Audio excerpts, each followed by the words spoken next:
قائد اعظم اور مسلم لیگ کے پرستار چلے آ رہے ہیں۔ میں مغرب تک مونگڈو جانے کے لیے کشتی کا انتظار کرتا رہا، مگر وہ نہ آئی۔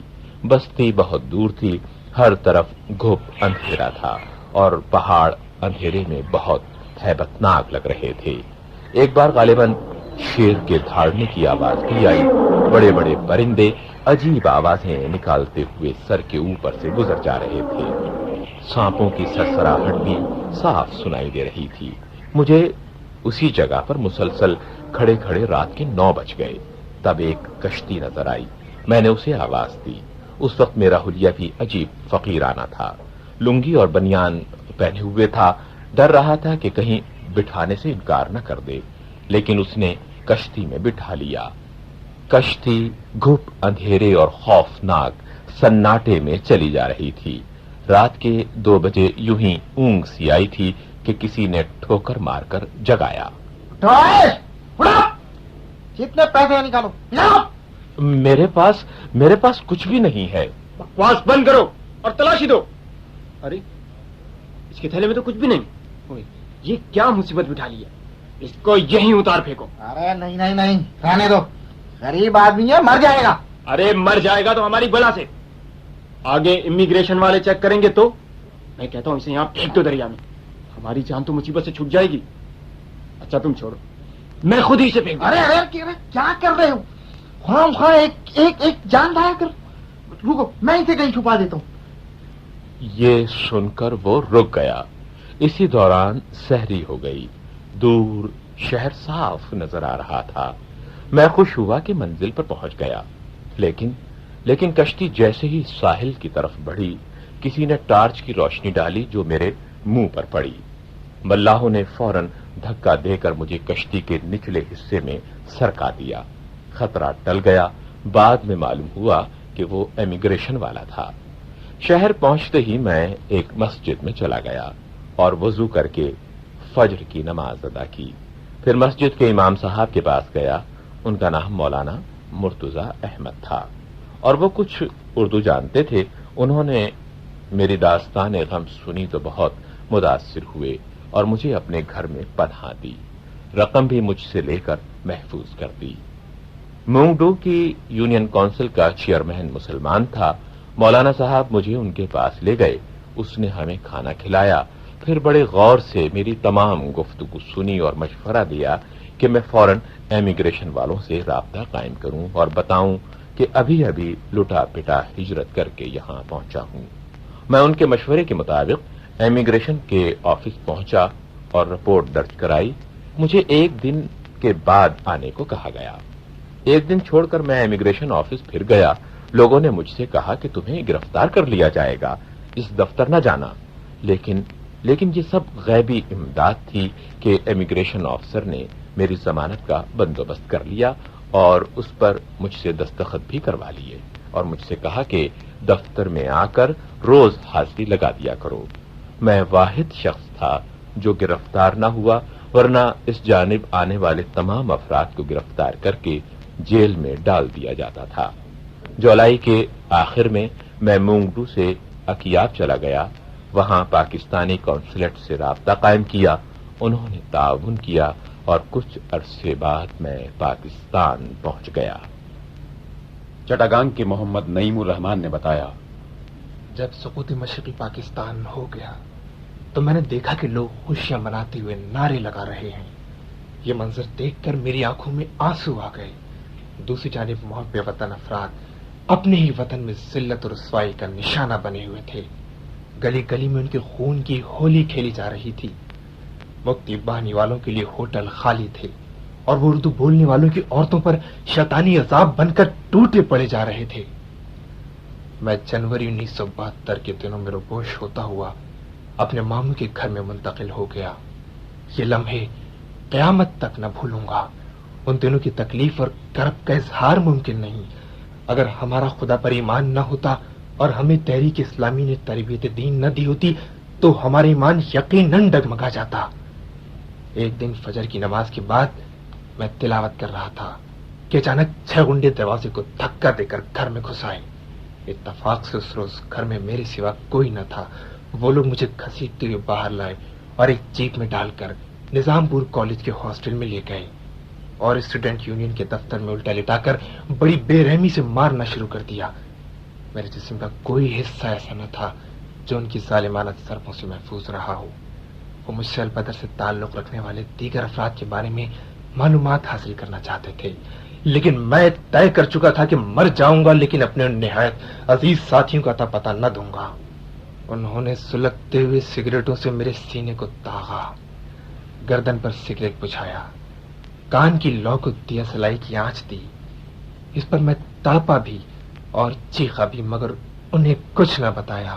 ان کا تشدد جیسے جیسے بڑھتا چلا جاتا، میرا ایمان اور پختہ ہوتا چلا جاتا۔ یہ تکلیف دیکھ کر ان میں سے ایک لڑکا بہت متاثر ہوا اور بے اختیار کہا کہ آفرین ہے اس تنظیم پر جس نے ایسے کارکن تیار کیے ہیں جو مرنے پر تو تیار ہیں مگر اپنا عہد قربان کرنے کو تیار نہیں۔ اسی دوران وہاں پولیس آ گئی اور مجھے تھانے لے گئی۔ پولیس نے میرے خلاف آگ لگانے اور قتل کے مقدمات قائم کیے۔ جب مجھے چٹاگانگ جیل منتقل کیا گیا تو وہاں اپنے بہت سے ساتھیوں کو دیکھا، مگر کسی نے مجھ سے اور نہ میں نے کسی سے سلام کیا اور نہ کسی کو آواز دی۔ خدشہ تھا کہ اس طرح ہم پر کوئی نئی مصیبت نہ آ پڑے۔ بس چلتے چلتے خاموش اشاروں ہی اشاروں سے ہم آپس میں اپنی حالت زار بیان کر سکے اور سلام پہنچا سکے۔ جیل میں گنجائش تو 800 افراد کی تھی، مگر اس میں 2000 سے زیادہ قیدی موجود تھے۔ البدر کا تذکرہ نامکمل رہے گا اگر یہاں شہداء کا ذکر نہ کیا جائے۔ شہداء کے اس عظیم الشان قافلے میں ہمیں مصطفیٰ شوکت عمران نظر آتے ہیں۔ مصطفیٰ شوکت عمران جو اسلامی جمعیت طلبہ کی مرکزی شورا کے رکن اور ذہانت و عمل کا پیکر تھے۔ وہ میڈیکل کالج کے طالب علم تھے اور یہ وہ زمانہ تھا جب ڈھاکہ میڈیکل کالج علیحدگی پسندوں کی فکری قیادت اور غنڈہ گردی کا گڑھ سمجھا جاتا تھا۔ وہ میڈیکل کالج کے طالب علم ہونے کے باوجود میدان خطابت کے شہسوار تھے۔ ان کی تقاریر میں جذبات کی آمیزش بھی ہوتی تھی اور دلائل کی کاٹ بھی۔ ان کے والدین بہت مالدار تھے اور تحریک اسلامی کے سخت مخالف۔ 1971 میں عمران کو البدر کی تینوں کمپنیوں کی کمان سونپی گئی تھی۔ جب سقوط ڈھاکہ ہوا تو عمران نے تمام ساتھیوں کو پوری ذمہ داری سے مختلف سمتوں میں ہجرت کر جانے کے لیے ہدایات دی۔ سب ساتھیوں کو بھیجنے کے بعد وہ جیپ میں ایک دوسرے کیمپ کی طرف جا رہے تھے کہ راستے میں حادثہ پیش آ گیا جس سے ان کے ماتھے پر شدید چوٹ آ گئی۔ یہاں سے قریب ترین جگہ ان کی بہن کا گھر تھا۔ ان کے بہنوئی روس نواز عوامی نیشنل پارٹی کے سرگرم کارکن تھے، جبکہ دوسرے سبھی رشتہ دار کٹر عوامی لیگی تھے۔ انہوں نے پناہ دینے سے انکار کر دیا، چنانچہ وہ ہولی فیملی اسپتال چلے گئے۔ کیونکہ وہ میڈیکل کالج کے طالب علم تھے اس لیے اسپتال کا عملہ ان کو پہچانتا تھا، چنانچہ فوراً ہی دشمن کو خبر ہو گئی۔ مکتی باہنی کے گنڈوں نے اسپتال سے ان کو اغوا کر لیا اور ڈھاکہ یونیورسٹی لے آئے۔ وہاں سے کچھ دیر بعد شوکت عمران کو ایک جیپ میں ڈال کر ہاتھی پل پر لے جایا گیا۔ یہاں مکتی باہنی کے بہت سے افراد جمع تھے۔ عمران کے زخمی سر پر رومال بندھا ہوا تھا جو خون سے سرخ ہو رہا تھا۔ یہاں عمران کو جیپ سے اتارتے ہی تشدد کا نشانہ بنایا جانے لگا۔ عمران کے پاس جنرل راؤ فرمان علی کا جاری کردہ خصوصی شناختی کارڈ برآمد ہوا۔ یہ دیکھ کر وہ غنڈے مزید بھڑک اٹھے اور ظلم و تشدد کی بدترین قسمیں آزمائی جانے لگیں۔ ہر شدید چوٹ پر عمران اسی شدت سے پکارتے، پاکستان زندہ باد۔ جب تشدد کا یہ انداز کچھ نہ اگلوا سکا تو ان کے جسم کو بلیڈ مار کر چھلنی کر دیا گیا اور زخموں پر نمک چھڑک دیا گیا۔ البدر کے بارے میں معلومات کے حصول کی ہر کوشش عمران کے قدموں پر دم توڑ رہی تھی، اور ادھر زیادہ لہو بہ جانے کی وجہ سے سانس کی ڈوری ٹوٹتی جا رہی تھی۔ ان کا گلا سوکھ کر کانٹا ہو رہا تھا۔ انہوں نے زور سے پکارا، پانی۔ ایک سنگ دل نے گلاس میں پیشاب کیا اور عمران کے منہ کے قریب لے گیا۔ نیم بے ہوشی کے عالم میں عمران نے آنکھیں کھولی اور گلاس والے ہاتھ کو جھٹک دیا۔ جواب میں شیطانی قہقہا بلند ہوا۔ عمران نے پیاس بجھانے کے لیے اپنے بائیں ہاتھ کا انگوٹھا چبا لیا اور خون چوسنے لگے، مگر دوسرے ہی لمحے اسے تھوک دیا۔ عمران کی آنکھیں اب بند ہونے لگی تھیں اور زبان کسی رفیق سفر کا پتہ دیے بغیر خاموش ہو رہی تھی۔ ان کا سینہ اسلام اور پاکستان کے مجاہدوں کے رازوں کا مدفن ثابت ہو چکا تھا۔ ایک گنڈے نے لپک کر ان کے سینے پر چاقو سے جیے بنگلہ کھودنا چاہا۔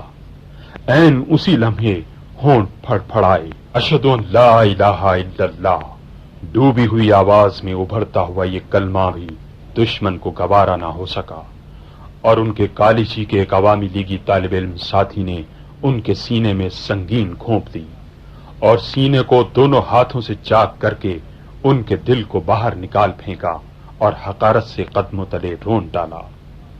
عمران نے جان کی بازی ہارنا گوارا کر لی، مگر عزیمت کا راستہ ترک کرنا گوارا نہ کیا۔ شہدائے البدر کا تذکرہ جناب خرم مراد نے ان الفاظ میں کیا: مصطفیٰ شوکت عمران کی بلند قسمت پر میرے جیسا انسان رشک کرنے کی جرت بھی نہیں کر سکتا۔ وہ خاک کتنی خوش قسمت تھی کہ جس کے نصیب میں سید الشہداء حضرت حمزہ کے ایک ادنا پیروں کا مسئلہ ہوا دل لکھا ہوا تھا۔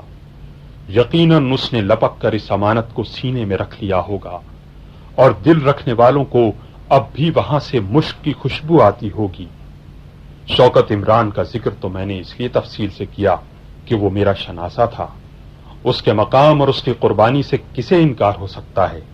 ورنہ حقیقت یہ ہے کہ جمعیت نے کوئی ایک شوکت عمران تو نہیں پیدا کیا، پھر ان عام کارکنوں کی تعداد کوئی کم نہیں، اور ان کا مقام اس سے کسی طرح کم نہ ہوگا جنہوں نے عزیمت اور قربانی کی ایسی ہی روشن شمع جلائیں۔ محمد الیاس کہ جس کو ٹرک کے پیچھے باندھا گیا اور پھر ٹرک کو پوری رفتار سے چلا دیا گیا یہاں تک کہ روح پرواز کر گئی۔ عطاء الرحمان جس کی ایک ایک انگلی ہتھوڑے سے توڑی گئی، ہاتھ پاؤں کاٹے گئے، چہرے کو نوچا گیا۔ عبدالحق بیوپاری جس کے بازوؤں اور گلے کو رسی سے جکڑا گیا یہاں تک کہ آنکھوں میں خون جم گیا۔ محمد مجیب الرحمان جس کے ناک اور کان کاٹے گئے، پھر گلے میں رسی ڈال کر شہر میں گھمایا گیا، پھر دونوں بازو کاٹ دیے گئے۔ عبد الوہاب، معین الدین، عبد الباطن اور محمد یونس جن کو ہاتھ پاؤں باندھ کر ندی میں ڈبو دیا گیا۔ مصطفیٰ کمال جس کی انگلیاں کاٹی گئیں، دونوں بازو کاٹے گئے، ظالموں نے اس کا لہو اپنے چہرے پر ملا، قہقہے لگائے اور پھر سینے پر رائفل رکھ کر لب لبی دبا دی گئی۔ ابو الحسین جس کا گوشت ہڈیوں سے چھیل کر اس طرح الگ کر دیا گیا جس طرح قصاب جانوروں کا کرتا ہے۔ محمد علی جس کو بجلی کے کھمبے کے ساتھ باندھ کر ایک ایک عضو کاٹا گیا، پھر لاش کو سرے بازار کھمبے کے ساتھ لٹکا دیا گیا۔ یہ تو چند نام ہیں، ورنہ ہر فرد ایسی ہی دشوار گھاٹی سے گزارا گیا۔ نہ معلوم کتنے اور ایسے تھے جن کے اعضاء کاٹے گئے، گوشت نوچا گیا، درختوں سے لٹکایا گیا، پانی میں ڈبویا گیا، زندہ گڑھوں میں دفن کیا گیا، اور ان میں ہر ایک عظیمت و عظمت کی ایسی تصویر کہ دیکھنے والے اپنی انگلیاں کاٹ لیں، محو حیرت ہو جائیں۔ ہر ظلم و ستم کے باوجود اپنی جگہ پہاڑ کی طرح قائم و ثابت، اور تسلیم جاں کا انداز بھی نرالا۔ موت کے گھاٹ اتارے گئے تو مسرور و شادماں تھے، چہرے ایسے دمک رہے تھے کہ جیسے دولہا کا چہرہ۔ البدر کے جیالوں کی، شہیدوں کی اور غازیوں کی چمکتی دمکتی داستانیں آپ نے سنی اور چشم تصور سے مشاہدہ بھی کیا۔ تاریخ پاکستان کا یہ زرین ترین باب آج کے پاکستان کے تاریخ نویسوں سے گم ہو گیا ہے۔ کہتے ہیں تاریخ ایک قوم کا حافظہ ہوتی ہے، جو قوم اپنی تاریخ بھلا دے اسے کیا کہا جائے؟ لیکن کیا درسی کتابوں سے ابواب غائب کر کے تاریخ بھلائی جا سکتی ہے؟ تاریخ تو لوح پر نقش ہو چکی ہے، اسے کون مٹا سکتا ہے؟ ہمارا اعلیٰ ترین اعزاز نشان حیدر ہے۔ ایک ایک البدر نے جس شان سے، جس سج دھج سے پاکستان پر جان نثار کی، کیا نشان حیدر کا یہ اعزاز نہ تھا کہ اس کے سینے پر سجتا؟ اتنے نشان حیدر بانٹ کر پاکستان غریب نہ ہو جاتا، ہماری نئی نسل درخشاں تاریخ سے مالا مال ہو جاتی، ہمارے نوجوان سیکھتے کہ مقصد حیات سے وفا کیسے کی جاتی ہے، وطن سے محبت